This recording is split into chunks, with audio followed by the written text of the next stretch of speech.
Olá pessoal, nessa primeira aula a gente vai ver como que funciona o assembly do LLVM, que é essa infraestrutura de compilação que tem essa representação intermediária onde as linguagens, os front-ends que trabalham em cima de várias linguagens de programação vão traduzir essa primeira formato, essa primeira linguagem para essa representação intermediária, que seria algo semelhante a um assembly, embora tenha suporte a muitas coisas que a assembly normalmente não tem, em cima dessa representação intermediária que todo o resto é trabalhado, otimização, geração de código e tudo mais. Então a LLVM vai ser uma espécie de linguagem, uma representação intermediária, um assembly, que facilita a nossa vida em relação ao assembly, porque ele tem tipos, tem algumas estruturas mais avançadas, mas ele é baixo nível o suficiente para que depois a gente possa traduzir e gerar código de máquina sem muita dificuldade também. E assembly, né? Então essa aqui vai ser a nossa fonte principal de informação do LLVM, do assembly dele, que é o LangHav, né? A referência de linguagem do próprio LLVM. E lá vocês vão ver tudo que vocês precisam, né? Então tem todas as informações acerca das instruções, o que tem, como que funciona, que tem suporte a operações intrínsecas da biblioteca padrão do C, memória, copiar memória, funções como transcendentais, raiz quadrada, exponenciação. Tem essas funções também que você pode usar diretamente, e as funções mais básicas, como o alloc, load store, que a gente vai ver agora, cast de ponto flutuante para inteiro e etc. Comparações, a FI, que a gente vai ver mais tarde, que é a questão dessa linguagem CSSA. Instruções básicas como add para ponto flutuante, retorno, branch e tudo mais. Aqui tem todas as informações que você precisa, e várias coisas acerca de como a linguagem funciona. Então o primeiro passo é entender que essa linguagem ela é Static Single Assignment, que agora a gente vai ver no que isso impacta. O LLVM foi criado meio por isso, em termos de otimização, estudos, teorias sobre como otimizar código e etc. É mais fácil quando a linguagem que a gente está partindo, estudando, gerando os grafos a respeito das instruções, ela é SSA, que é Static Single Assignment. Então, uma atribuição única de forma estática. Então, lá de repetição, dinamicamente, eu posso ter várias atribuições da mesma variável. Mas, de regra geral, de forma estática, cada variável pode receber apenas uma única atribuição. Então, eu não posso fazer o que ele fala aqui sobre ser bem formada. Eu não posso fazer instruções como essa, onde x recebe alguma operação em cima do próprio x. Então, x foi definido em algum momento, foi atribuído um valor inicial. Agora eu estou lendo esse valor inicial e reatribuindo esse valor a x. Então esse aqui não é SSA, não é single mais, isso aqui seria uma segunda atribuição. Isso não é permitido. Então se a gente pegar essas instruções aqui literalmente e tentar colocar isso em LLVM não vai funcionar. Agora a gente vê isso. Antes da gente fazer o nosso primeiro código, a gente tem a questão de identificadores, que seriam nomes de funções, nomes de variáveis, esses identificadores que a gente tem para usar na linguagem. É uma linguagem de baixo nível, a gente vai ter essa ideia de variáveis ou registradores, mas eles são infinitos. A gente pode usar tantos quanto a gente queira e ter nomes de funções. Então a gente vai criar funções, dar um nome de identificação ou variáveis. Isso pode ser tanto nomeado como não. Então o primeiro ponto que ele fala aqui seriam valores nomeados. Então ele tem essa ideia de valores também, em vez de variáveis diretamente. Então valores nomeados eu vou dar um nome. Por exemplo, aqui eu tenho essa variável que seria a divisão por zero, ou o nome de uma função, por exemplo. Ou esse aqui, a really long identifier, um identificador muito grande. Então a gente pode criar variáveis ou registradores com nomes específicos. Então diferente de um assembly onde a gente tem o registrador 0, o registrador 1, 2, 3, a gente pode criar variáveis com nomes, ou valores com nomes. Ou então valores não nomeados também, que ele coloca como números. Então eu vou ter a variável 12, a variável 2, a variável 44 e etc. E aqui está a expressão que ele usa para valores. Aqui, casos nomeados, em numerais, a gente vai ter uma ideia parecida, que é essa parte inicial aqui. O primeiro caractere de uma variável ou de um identificador ou é %, ou é arroba. Arroba significa que ele é local, global, quer dizer. Então, variáveis e identificadores que começam com arroba são variáveis globais, como esse aqui, arroba division by zero. Esse aqui vai ser um identificador global. Agora, porcentagem full vai ser um identificador local. Então, arroba é usado para funções que tem um escopo global, podem ser chamadas de qualquer lugar ali, ou então variáveis globais. Agora a gente entra nela. E variáveis locais a gente sempre começa com %. Então, %, variáveis locais. E aqui temos exemplos, né? Então tem uma variável aqui que é %, ou seja, local, que é result. Então vai guardar o resultado de alguma coisa, no caso uma operação. Então uma operação de multiplicação em cima de um inteiro, a gente vai ver tipos agora, que vai operar em cima dessa variável x e do número constante, no valor literal 8. Então vai multiplicar x por 8 e salvar em result. Então ele criou essa variável result, a primeira atribuição e única atribuição dela, onde eu vou fazer uma multiplicação de x e tudo mais. Então essa variável result agora ela pode ser usada em outras operações do lado direito, como leitura. Aqui tem outras formas de fazer a multiplicação por 8. Então fazendo shift de 3 posições, é o equivalente a multiplicar por 2 elevado a 3, o cubo. Ou essas outras formas aqui de multiplicar por 8 também. Strings também, a gente pode criar constantes. String, aqui tem a constante hello world com /n.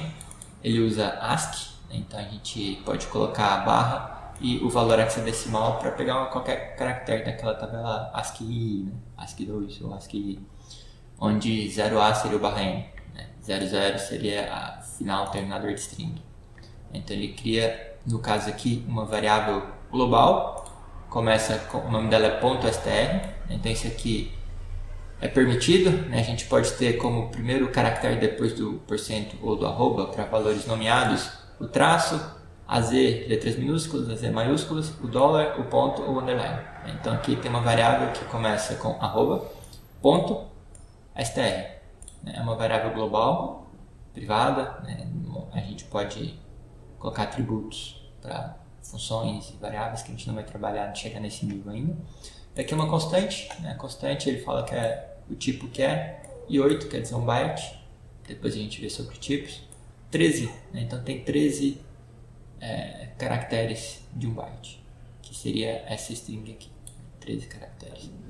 Funções e etc, que agora a gente vê, valores nomeados para metadados também. Então a gente vai fazer nosso primeiro programinha aqui para imprimir um número só. E esse programinha que eu vou fazer, vou chamar ele de .ll, seria para o assembly do LLVM na versão humana, onde humanos podem ler, sem ser bitcode, sem ser binário. Então a gente vai começar a iniciar esse arquivo, copiando de um base que eu tenho aqui, que ele faz o seguinte, ele vai declarar duas funções, que são funções que na hora da linkagem, na hora da ligação, ele vai pegar de um outro arquivo, de uma outra definição, que é a função printf, que todo mundo já conhece, e a função do C99 lá, scanf. Certo? Então essa primeira palavra reservada aqui, que é declare, ela especifica que vai ter uma função que eu vou usar aqui dentro, que ela está declarada, definida, implementada fora desse arquivo. Esse aqui é o que eu chamo de módulo. A LLVM vai trabalhar com módulos. Então eu vou ter um módulo que eu posso ligar a outros módulos, fazer a união deles, onde eu vou ter todas as minhas listas de funções, variáveis, globais e etc. E eu posso então declarar o uso de funções que estão fora desse programa. Variáveis globais também. Então aqui eu estou declarando essas duas funções que eu vou usar depois. Então o nome da função começa com arroba, para falar que é um identificador global. Eu vou criar aqui também 4 strings, que é globais, portanto começa com arroba, que chama readInt, writeInt, readFloat, writeFloat. Que são strings, que é as strings que a gente usaria no scanf e no printf. Então quando eu quero fazer um scanf para um valor inteiro, eu tenho que passar essa string de formatação, certo? Essa string e então passar o nome da minha variável que eu quero ler. Então esse aqui seria o uso da função scanf.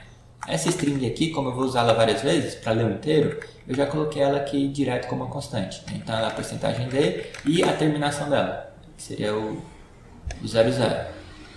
Strings no LLVM não tem esse terminador por padrão quando a gente coloca entre aspas duplas. Então aqui eu tenho uma string de 3 caracteres, que é uma constante. O primeiro caractere é o porcentagem, o segundo caractere é o D e o terceiro caractere é o 0, que seria a terminação de uma string. Então essa string aqui ela foi definida com readInt. Eu tenho a outra string aqui que é writeInt. Então quando eu vou fazer um printf, vou fazer algo parecido, Eu vou colocar porcentagem D, só que a gente costuma colocar o /n para facilitar a leitura lá depois. então eu posso colocar uma variável para imprimir. A gente costuma chamar o printf dessa maneira. É o que está aqui nessa write_int. Eu tenho %d, eu tenho o barra e 0a, então o caractere é esse hexadecimal aqui, definido por esse hexadecimal, que é o 0a. Seria então na ASCII e 0a é o nosso /n, certo? Então é o que eu estou usando aqui. E /0, 0, que é a terminação de string, né? Seria o caractere null, 0, 0. Mesma coisa para o float, né? Então, para float, números de ponto flutuante, eu tenho %f, eu tenho a mesma coisa aqui do int, só mudando o d para f. Então, com isso, eu posso chamar printf, scanf para ler o inteiro, escrever o inteiro na tela, ler um ponto flutuante, escrever um ponto flutuante na tela. Certo? A gente até ponto flutuante não vai usar agora, né? Então a gente não precisaria ter elas aqui. E aqui a gente tem nossa primeira função. Então, funções em LLVM, elas são criadas, definidas com essa palavra-chave, a palavra reservada define. Então, palavras reservadas não vão ter colisões com nomes de variáveis, porque os nomes das variáveis, identificadores, sempre começam com arroba ou porcentagem. Então, aqui as palavras reservadas não tem isso. Então, define é uma palavra que fala que estou iniciando uma função. Estou declarando e implementando essa função. Aqui, então, é o tipo. E agora a gente vai falar do tipo. Para inteiro, no LLVM, eles são definidos como IN, né? Onde N é um número, pode ser 1, 2, 3, 4, 5, 32, que é o caso mais comum, que é quantos bits esse número inteiro vai ocupar. Certo? Então eu posso ter variáveis como i32, quer dizer que é um inteiro de 32 bits, que é o inteiro padrão, comum. É como se a gente fosse o int é um inteiro de 32 bits. Então em LLVM i32. Um long int, que seria 64 bits, a gente faz i64. Um outro comum que tem também é o i1, quer dizer que ele tem um bit só. Ou ele é 0 ou ele é 1.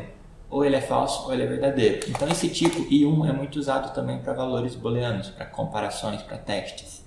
Então eu tenho esses tipos.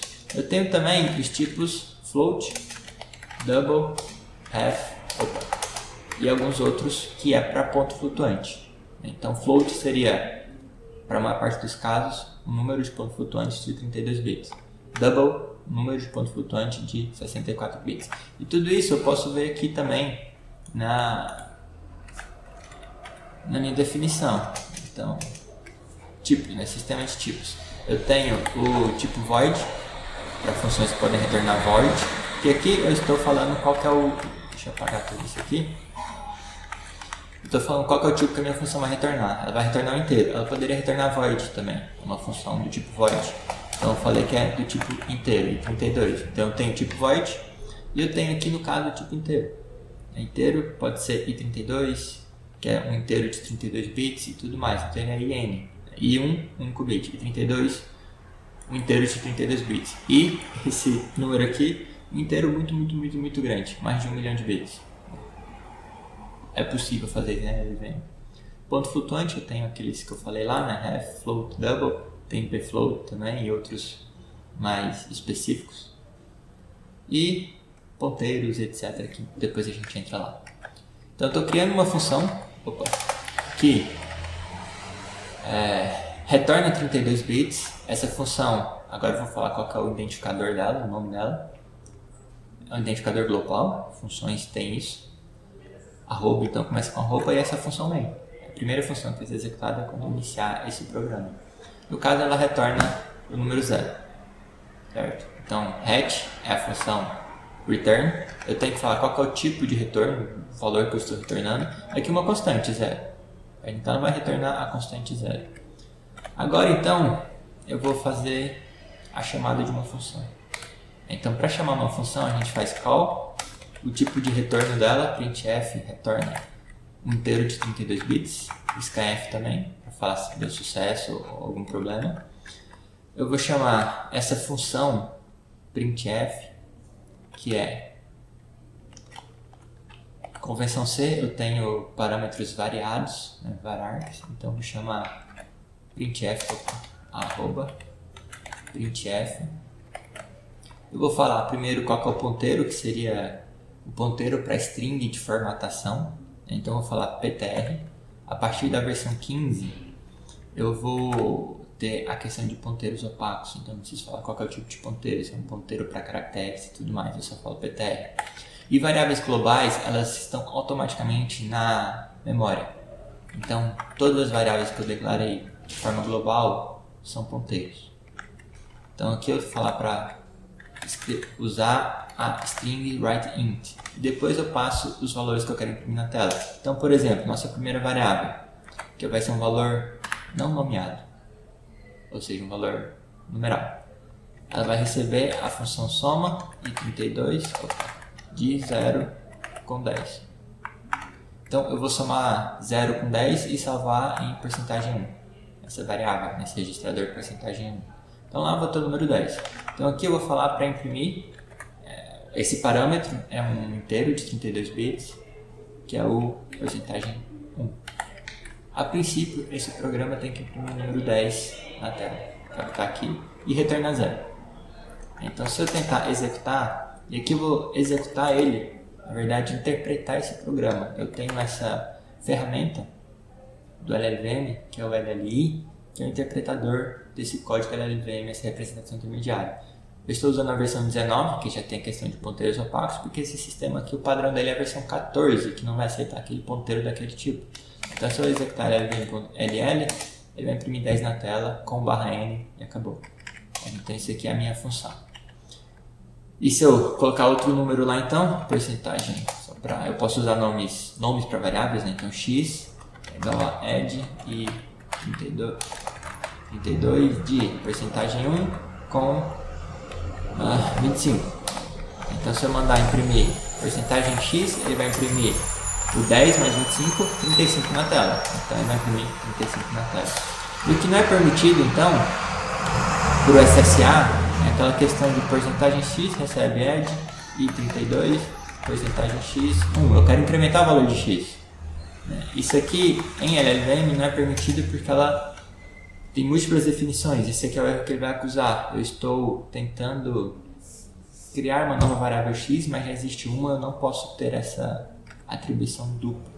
Então, ele não permite isso. Eu deveria criar um novo x. Eu posso colocar x.novo, por exemplo. Esse aqui permite. Então, x.novo eu posso usar. Isso aqui está bem formado em SSA, é permitido pelo nosso programa. Então, imprimiu 36. Agora, em questão de variáveis globais, eu posso criar também uma variável global x, que é global e 32, e eu preciso inicializar. Então, o primeiro ponto aqui é que x, como uma variável global, ela precisa ser inicializada, certo? Então, vou apagar aqui x. X é uma variável que precisa ser inicializada. E é uma variável que está na memória. Então, para acessar a memória, eu tenho que fazer o store para escrever ou load. Voltando lá para nossas funções, eu tenho as funções de memória, que é aqui, load store. Eu posso usar um load ou um store, ele fala como que usa, aqui também tem um exemplo, né? A gente vai chegar na loca agora. Mas variáveis globais, elas já estão na memória. Então eu tenho que escrever nela por meio do store e eu tenho que carregar esse valor para uma variável local por meio do load. Então, para fazer isso, eu vou substituir isso aqui por um load e 32. Então, load, o tipo que eu vou ler, depois de onde eu estou lendo, vírgula de onde eu estou lendo. Então, ptr @x. Então, eu estou lendo de uma variável global, que é, por definição, um ponteiro, que precisa ser inicializado, então elas sempre vão ser inicializadas com valor. E eu vou carregar isso para 1 e vou imprimir então na tela o que está em x. Certo? Então em x, quando eu mando executar isso aqui, tem o valor 10, que é o valor que eu inicializei.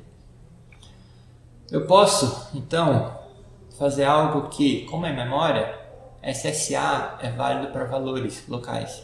Eu posso escrever várias vezes em x. Então eu posso colocar aqui antes store e 32, o valor 1, lá por exemplo, ptr @x. Certo? Então com isso eu vou escrever o valor 1 em x, eu vou sobrescrever aquele valor inicial de 10, eu vou ler esse valor então da memória para a variável 1 e imprimir na tela. Então a princípio agora eu tenho que... Fiz o store errado, né? Store PRT, né? Aí fica difícil. PTR, ponteiro X. Então, escrevi o número 1 lá. E agora eu posso fazer isso e reescrever um valor que está lá na memória. Então eu posso escrever agora o valor 15 lá. Carregar isso para uma nova variável, eu não posso usar o 1 de novo. E imprimir esse novo valor na tela. Então, com memória eu posso escrever várias vezes e ler várias vezes. Então, executando esse programa, depois eu explico o que aconteceu aqui de errado, né? Mas tem que ser 3 para frente. Ele vai imprimir ali o valor, muitos erros, né? Então estou escrevendo na variável porcentagem 3 e agora eu vou imprimir o porcentagem 3. Então agora sim, eu tenho o nosso programa funcionando, que é, tem um valor X, eu sobrescrevi aquele valor inicial para 1, depois eu sobrescrevi para 15 e imprimi na tela. Então com isso eu tenho, eu posso ter variáveis e mantê-las na memória e sobrescrever aqueles valores lá. Um ponto que eu não falei é que quando os valores são numerados, eles precisam ser maior do que o último valor numerado, que seria o valor não nomeado. Então que eu tenho uma variável que é 1. Qualquer variável depois dela, que não seja nomeada, que seja por números, tem que ser maior que 1. Aqui é uma função que retorna, ela vai implicitamente salvar em uma variável, que é a 2. História void, não vai salvar em lugar nenhum. Então esse aqui tem que ser maior do que 2, que é o último valor. E aqui vai salvar em 4. Certo? Explicitamente estaria assim o código. Então se eu executar dessa forma, ele vai funcionar como esperado. Eu posso também colocar aqui valores maiores. Eu posso colocar aqui como 9, por exemplo, e aqui como 10. E mandar imprimir o 9. Então isso aqui também vai funcionar. O que não pode acontecer é eu colocar aqui, por exemplo, 5 e aqui ficar 4 e aqui 6. Nenhum valor está colidindo aqui, certo? O 1, depois eu tenho um valor que é o 5, salvo, não, retorno da função printf salvo em 5, depois 4. 4 não foi usado ainda, eu poderia usar, mas como é um número menor do que o anterior, ele não permite, eu preciso colocar números maiores sempre. Então se eu tentar executar isso aqui, ele vai falar que tem um problema. Precisaria ser o 6 ou maior. Então, quando a gente vai criar LLVM, a gente, para esses valores temporários, precisamos sempre incrementar esse valor, ser maior. Certo? Normalmente a gente coloca na sequência mesmo. Né? Então, 1, depois vem o 2, a gente não coloca o 5, né? Depois vem o... aqui é o 4, aqui é o 3, aqui é o 3. Então, esse aqui está batendo com a LLVM. Então, nesse vídeo, eu quero só mostrar isso, funções básicas, né? Como criar uma função, como ter entrada, leitura e entrada da tela, né? Chamar a função printf-scanf, variáveis globais, variáveis locais. Então, variáveis globais, para acessá-las eu preciso de store load. Nos próximos vídeos a gente vai ver como criar memória, né? Como reservar memória na stack, acessá-la e fazer também outras coisas mais interessantes, como seleção e repetição mais para frente. Né? Como é que a gente faz a repetição se a gente não pode ter variáveis sendo com mais de uma atribuição. Que aí a gente vai entrar na instrução FI. Então por esse vídeo é só isso, nos próximos a gente vai ver o resto, né, para poder fazer um programa mais completo. Então até a próxima.